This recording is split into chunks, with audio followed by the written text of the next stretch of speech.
یہ لڑکا حمید ان کی بہن کا بیٹا تھا۔ ان کی بہن پٹنہ میں رہتی تھی۔ حمید انہیں اسٹیشن میں چھوڑنے آیا تھا۔ ہم سب کھانے کے درمیان خوش گپیاں بھی کر رہے تھے۔ زلیخا بیگم ایک زندہ دل عورت تھی۔ ان کے شوہر کا انتقال ہو چکا تھا۔ بڑی عسرت بری زندگی گزار رہی تھی۔ پاکستان سے بڑی عقیدت رکھتی تھی۔ کرید کر پاکستان کے بارے میں پوچھ رہی تھی، جبکہ میں ہندوستان کے بارے میں سننا چاہتا تھا، یہاں کی تبدیلیوں سے آگاہ ہونا چاہتا تھا۔ ان کی لڑکیاں بھی سلمہ سے پاکستان کے بارے میں معلومات لے رہی تھی۔ سلمہ اکتا کر بولی، دور کے ڈھول سہانے، وہاں اتنی مہنگائی ہے کہ آپ اندازہ نہیں کر سکتی۔ ہاں اور کیا؟ خالہ نے بات اچک لی۔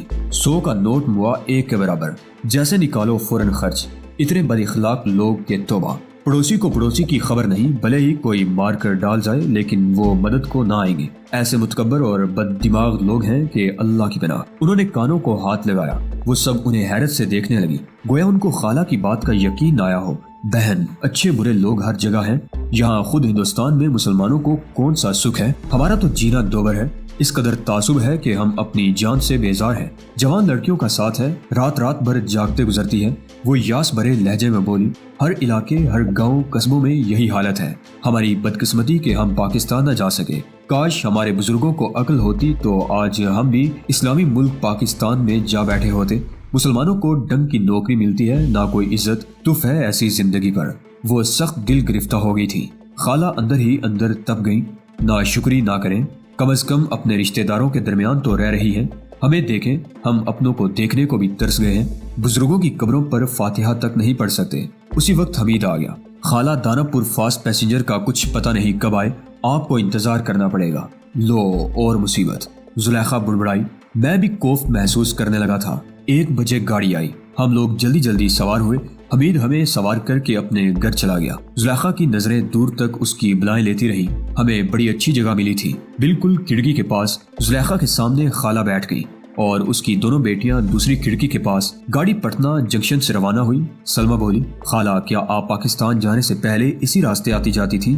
وہ خوش ہو کر بولی، ہاں بیٹی، جیسے جیسے گاڑی چلے گی میں تمہیں یہاں کے علاقوں سے آگاہ کرتی جاؤں گی۔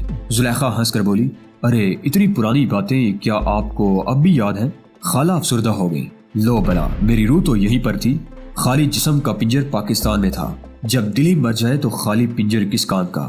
گاڑی آہستہ آگے بڑھنے لگی۔ میں نے زلیخا کی وجہ سے الٹی طرح کی سیٹ منتخب کی تھی۔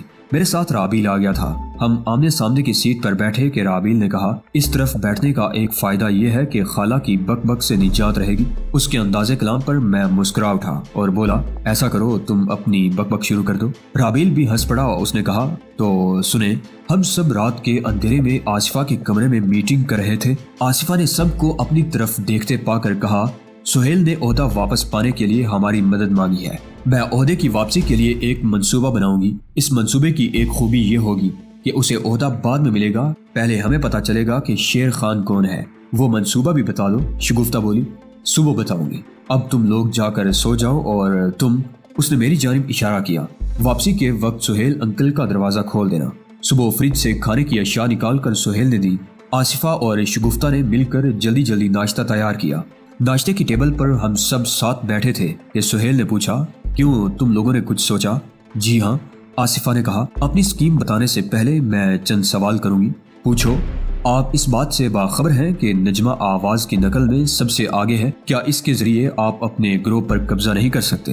صرف شیر خان کی آواز سے کام نہیں چل سکتا۔ شیر خان کا میک اپ کر کے میں مائک کے سامنے کھڑا ہوتا تھا۔ شیشے کی دوسری جانب بیٹھے تمام ممبران کی نگاہیں میرا احاطہ کیے رہتی تھی۔ میں اگر نجمہ کے سر پر سفید بالوں کا وگ لگا دوں، سفید داڑھی مونچھے بھی لگا دوں اور سفید کوٹ میں اسے مائک کے سامنے کھڑا کر دوں، پھر بھی ممبران کو یقین نہیں آئے گا۔ اس لیے نہیں آئے گا کہ نجمہ کے قد کاٹ میں زمین آسمان کا فرق ہے۔ آصفہ نے سر جھکا لیا اور سوچنے لگی۔ کچھ دیر بعد اس نے سوال کیا، اشفاق کیسا آدمی ہے؟ یعنی وہ سنڈیکیٹ کا وفادار ہے یا شیر خان کا؟ سنڈیکیٹ کا۔ اتنی جلدی نہیں، اچھی طرح سوچ لیجئے۔ اسی سوال پر میرے منصوبے کی بنیاد ہے۔ آپ ہی کے مطابق وہ عثمانی کے کافی قریب ہے، کہیں ایسا نہ ہو کہ وہ سنڈیکیٹ کے بجائے عثمانی کا وفادار ہو۔ میں اشفاق کو عثمانی سے بہتر جانتا ہوں، سہیل نے ٹھہرے ہوئے لہجے میں کہا۔ وہ اس وقت عثمانی کے لیے جان دے سکتا ہے جب تک اسے یہ یقین ہے کہ عثمانی ہی شیر خان ہے۔ ٹھیک اسی طرح وہ عثمانی کی جان لے لے گا جس وقت یہ یقین ہو جائے گا کہ وہ شیر خان نہیں ہے۔ آپ کا کیا خیال ہے؟ کیا عثمانی نے آپ کے خط کے بارے میں اشفاق سے بات کی ہوگی؟ اس بارے میں یقین سے کچھ نہیں کہہ سکتا۔ کیوں؟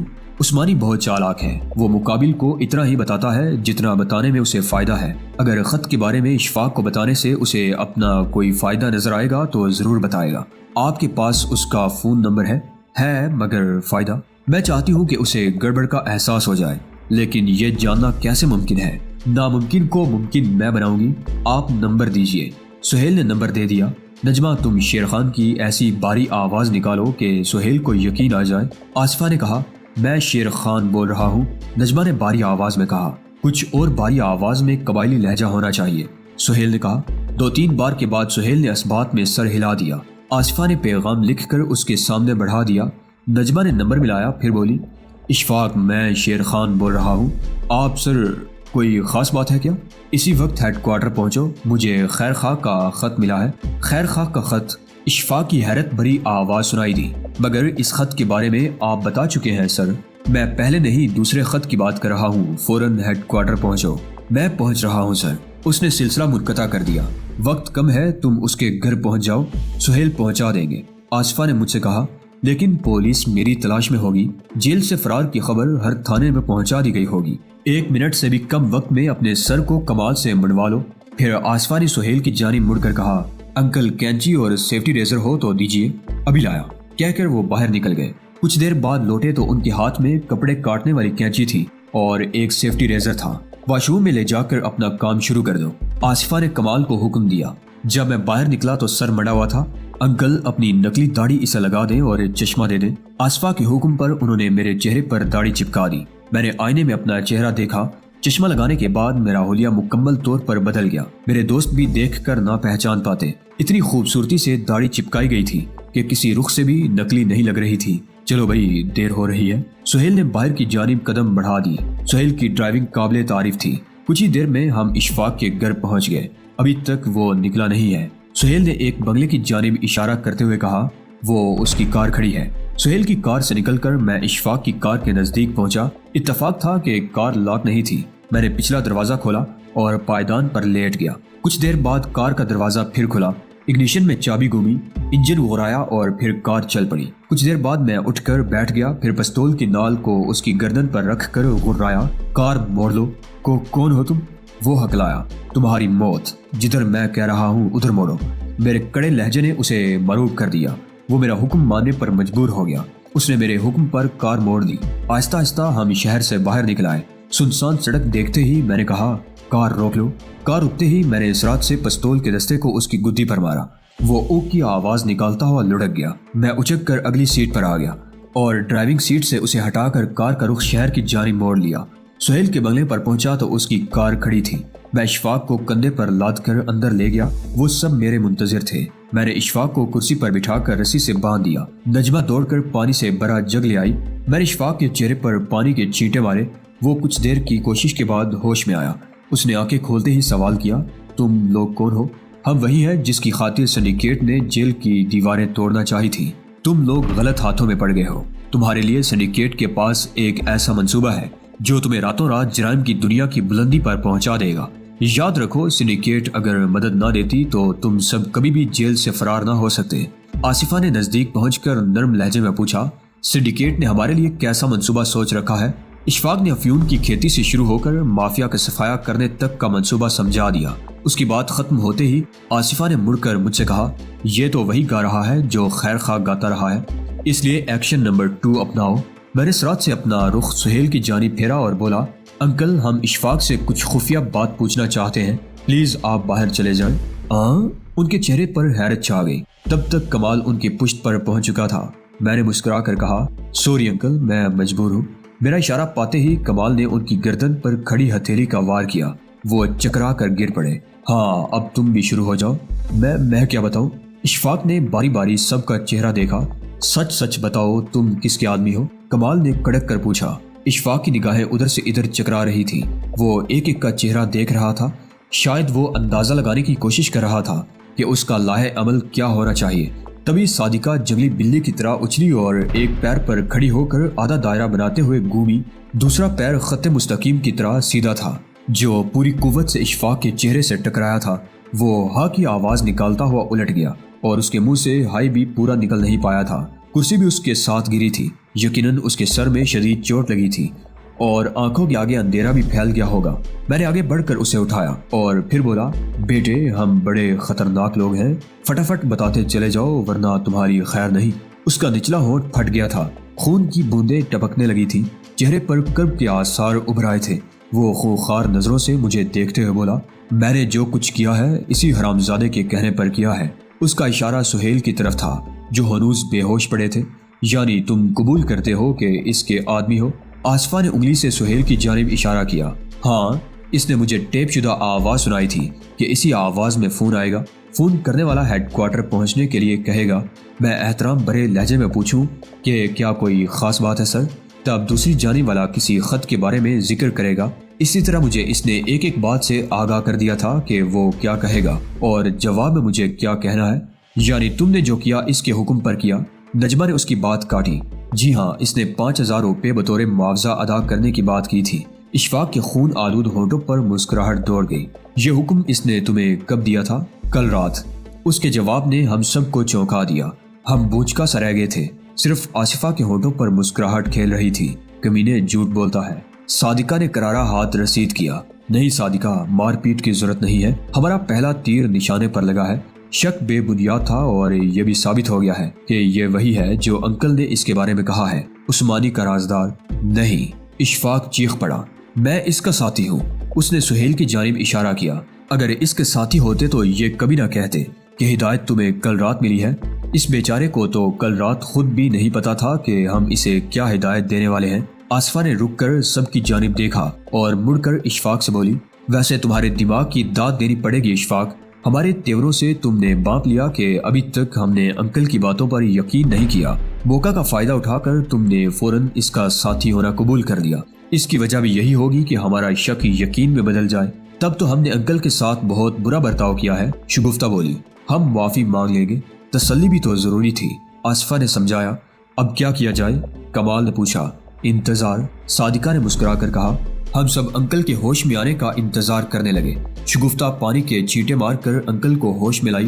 پھر میں نے ان کا غصہ ٹھنڈا کرنے کے لیے حقیقت بتا دی۔ انکل نے سرکت کو برا نہیں مانا۔ ہم سب کے دل کی آواز آصفہ کی زبان سے ادا ہوئی۔ اب ہم بغیر شک و شبہ کے آپ کا ساتھ دیں گے۔ انکل کے چہرے پر اطمینان کی جھلک نظر آئی، لیکن وہ کچھ بولے نہیں۔ آہستہ آہستہ اشفاق کے پاس پہنچے اور نرم لہجے میں بولے، حالات کی ڈور میں باندھ کر ہم تمہیں ضرور لائے ہیں اشفاق، مگر ہم تمہارے دشمن نہیں ہیں۔ تم تو میرے بچے ہو، ایسے بچے جن پر میں فخر کر سکتا ہوں۔ تمہاری آواز کا جادو مجھ پر نہیں چلے گا۔ مجھے چیف نے سب کچھ بتا دیا ہے۔ اشفاق غرایا۔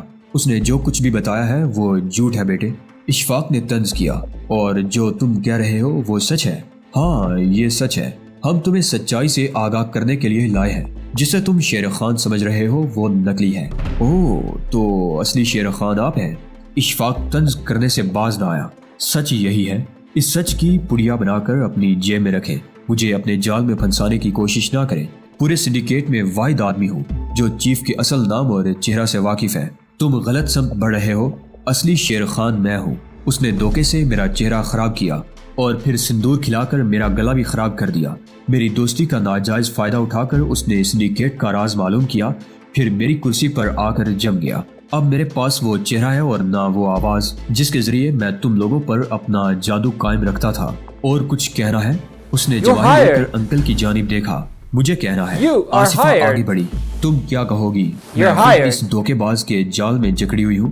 اشفاق طنز کیے بغیر نہ رہ سکا۔ یہ فیصلہ ابھی ہو جاتا ہے کہ کون جال میں پھنسا ہوا ہے۔ یہ بات تو تم فون پر اپنی چالاکی سے جان چکی ہو۔ خط میں انکل کا جملہ تھا کہ تمہیں مار کر جلد ہی اپنی ریاست واپس لے لوں گا۔ کیا تم نے اس جملے پر غور کیا؟ انہوں نے سنڈیکیٹ کے لیے لفظ اپنی ریاست کا استعمال کیوں کیا؟ اشفاق خاموش رہا۔ اس کے چہرے پر آئی تبدیلی نے بتا دیا تھا کہ وہ مخمصے میں پڑ گیا ہے۔ پھر بھی وہ کھوکھلے لہجے میں بولے بغیر نہ رہ سکا۔ کیا سنڈیکیٹ کو اپنا لکھ دینے سے وہ اس کی ملکیت ہو گئی؟ میں صرف اتنا سوچنے کی التجا کر رہی ہوں کہ انہوں نے ایسا کیوں لکھا۔ اس لیے لکھا کہ تم اس جملے کو بطور ہتھیار استعمال کر سکو، مجھ جیسے لوگوں کو سنڈیکیٹ سے غداری پر اکسا سکو۔ مطلب؟ خط اس نے لکھا۔ اشفاق نے انگلی سے انکل کی جانب اشارہ کیا، لیکن الفاظ تمہارے تھے۔ تم نے جان بوجھ کر خط میں لفظ اپنی ریاست کا استعمال کیا ہے۔ یہ تمہارا خام خیال ہے۔ سچائی نام کو بھی نہیں۔ در حقیقت وہ خط انہوں نے ہم سے مشورہ کیے بغیر لکھا اور اس پرائیویٹ روم میں رکھ کر آئے تھے۔ ثبوت کچھ دیر پہلے کا واقعہ ہے، آصفہ کہتی چلی گئی۔ تم نے دیکھا کہ ہم نے اس پر مکمل اعتماد اس وقت تک نہیں کیا تھا جب تک حقیقت کا پتہ نہیں لگا لیا، اور یقین دلایا تم نے، تمہاری باتوں نے۔ وہ واقعہ ڈرامہ بھی تو ہو سکتا ہے۔ ڈرامہ اس لیے نہیں ہو سکتا کہ ہمیں تمہارے جواب کے متعلق خبر نہیں تھی۔ ہمیں کیا معلوم تھا کہ تم کس سوال کا کیا جواب دو گے؟ اشفاق لاجواب ہو گیا۔ میں یہ نہیں کہتی تم میری باتوں پر 100% یقین کرو، لیکن یہ ضرور کہوں گی کہ جس طرح اپنی کوشش سے ہم نے سچائی تلاش کی ہے، تم بھی کوشش کرو۔ اس بد شکل آدمی کے پاس کیا ثبوت ہے کہ یہ اصلی شیر خان ہے؟ میرے بیٹے، انکل نے شیریں لہجے میں کہا، اگر میرے پاس ٹھوس ثبوت ہوتا تو اب تک میں کمیٹی سے سامنے پیش کر کے دودھ کا دودھ پانی کا پانی کر دیتا۔ ہاں، کچھ ایسی باتیں ضرور کہوں گا جو تمہیں سوچنے پر مجبور کر دیں گی۔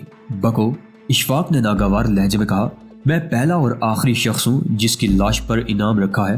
یہ انعام کمیٹی نے نہیں، شیر خان نے رکھا ہے۔ دماغ پر زور دے کر سوچو کہ ایسا میں نے کیا کر دیا ہے جس کی موت کا انعام مقرر کیا گیا۔ اس نے تمہیں یہ کیوں نہیں بتایا کہ اس کی مجھ سے کیا دشمنی ہے؟ اسے اپنا چہرہ تمہیں دکھانے کی ضرورت کیوں پڑی جبکہ تم بہت اہم ممبر بھی نہیں ہو؟ اشفاق سوچ میں پڑ گیا۔ اگر تمہیں یقین آ جائے کہ وہ نقلی شیر خان ہے تب تم کیا کرو گے؟ ان کا حق دلانے کی کوشش کروں گا۔ بیٹے، اب میں بوڑھا ہو چکا ہوں، میرے ہاتھ پیروں میں اب وہ خم نہیں ہے جس کی بدولت میں نے چھوٹے چھوٹے گروہوں کو خوفزدہ کر کے سنڈیکیٹ کے جھنڈے تلے جمع کیا تھا۔ اسی لیے تم سب کا سہارا لے رہا ہوں، مگر یاد رکھو، جسم کی قوت ختم ہوتی ہے تو عقل تیز ہو جاتی ہے۔ انکل نے میٹھے لہجے میں دھمکی دی۔ یہ تو وقت بتائے گا، فی الحال میرے بارے میں کیا فیصلہ کیا ہے؟ اشفاق نے دھیمے لہجے میں پوچھا۔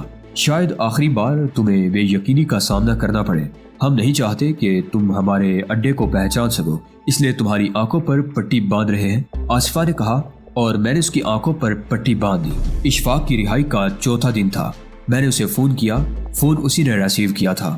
میں نے ہیلو کے جواب میں کہا، شاید تم سے کوئی غلطی ہو گئی ہے۔ کیسی غلطی؟ اشفاق کے لہجے میں تجسس تھا۔ اگر تم سے غلطی نہیں ہوئی ہے تو سنڈیکیٹ کے لوگ تمہاری نگرانی کیوں کر رہے ہیں؟ انکل نے نگرانی کرنے والوں کو پہچان لیا ہے، لیکن میں نے تو ایسا محسوس نہیں کیا، دھیان نہیں دیا ہوگا۔ خیر یہ بتاؤ، سچائی جاننے کے لیے تم نے کچھ کیا؟ ہاں کیا۔ کس نتیجے پر پہنچے؟ فون پر بتا نہیں سکتا، آمنے سامنے بیٹھ کر بتاؤں گا۔ لیکن یہ کیسے ممکن ہے؟ 24 گھنٹے تمہاری نگرانی ہو رہی ہے۔ سچائی جاننے کے لیے جو کچھ تم نے کیا ہے اسی پر باریکی سے غور کرو۔ کہیں نہ کہیں تم سے چوک ضرور ہوئی ہے۔ اگر نہ ہوئی ہوتی تو سنڈیکیٹ کے لوگ تمہاری نگرانی کیوں کرتے؟ ممکن ہے تمہاری کسی بات پر اس دھوکے باز کو شک ہو گیا ہو کہ تم اصلیت جاننے کی کوشش کر رہے ہو۔ مجھے تو ایسا کچھ نہیں لگتا، پھر بھی چیک کروں گا۔ اوکے، راستہ نکال کر ملاقات کروں گا۔ کہتے ہوئے میں نے فون بند کر دیا اور بوتھ سے نکل کر ٹیکسی سٹینڈ پہنچا۔ آصفہ نے صبح بتا دیا تھا کہ مجھے شام میں عثمانی کو چیک کرنا ہے اور موقع پا کر اسے موت کی دھمکی دینا ہے۔ ٹیکسی میں بیٹھ کر میں سیدھا عثمانی کے گھر پہنچا۔ جیل سے فرار ہونے کے بعد وہ اپنے بنگلے کی جانب نہیں گیا تھا، اس نے ایک نیا مکان حاصل کیا تھا۔ میں اس مکان کے سامنے ٹیکسی سے اترا تھا کہ اس کی کار باہر نکلتی نظر آئی۔ میں دوبارہ اسی ٹیکسی میں سوار ہو گیا اور پیچھے پیچھے چل پڑا۔ اس کی کار چائز ہوٹل کے سامنے پہنچ کر رک گئی۔ وہ نیچے اترا، میں نے بھی ٹیکسی چھوڑ دی اور اس کا تعاقب کرتے ہوئے اس عمارت کے کمرہ خاص میں داخل ہو گیا۔ اندر گہرا اندھیرا تھا۔ اسی وقت ایک پھنکارتی ہوئی آواز سنائی دی، گولی مار دوں گا، خبردار ہلنا مت۔ مجھے ایسا لگا کہ عثمانی پر سختہ ستاری ہو گیا ہے۔ اس کے ہیولے کے برابر کسی اور کا بھی ہیولہ نظر آیا، ساتھ ہی ساتھ ایک بے ساختہ قسم کی چیخ بھی سنائی دی، اور پھر عثمانی کا جسم الٹا لٹکا ہوا محسوس ہوا کیونکہ اندھیرے میں کچھ بھی نظر نہیں آ رہا تھا۔ کون ہو تم؟ عثمانی کی آواز میں لرزہ تھا۔ تبھی چٹ کی آواز ہوئی اور کمرہ روشن ہو گیا۔ واقعی عثمانی الٹا لٹکا ہوا تھا اور اس کا پیر رسی کے ذریعے چھت کے کنڈے میں بندھا ہوا تھا، یقیناً پہلے سے ہی پھندا تیار تھا۔ دوسرے شخص نے، جس کے ہاتھ میں پستول تھا، ہاتھ ہلاتے ہوئے بولا، کہو شیر خان، کیسا لگ رہا ہے؟ کمینے ذلیل، تیری یہ ہمت کہ تو مجھ پر ہاتھ ڈالے؟ زبان کو لگام دو شیر خان، ورنہ گولی نرخرے کے پار ہوگی۔ 2 ٹکے کا ہرکارا، تیری یہ ہمت کہ مجھے دھمکی دے؟ الٹا لٹکنے کے بعد بھی عقل سیدھی نہ ہوئی؟ تجھے اچھی طرح معلوم ہے کہ یہ کمرہ ساؤنڈ پروف ہے، یہاں سے تمہاری چیخ باہر نہیں جائے گی۔ پھر نیچے آج میری ڈیوٹی تھی، صبح تک کوئی بھی نہیں پہنچے گا۔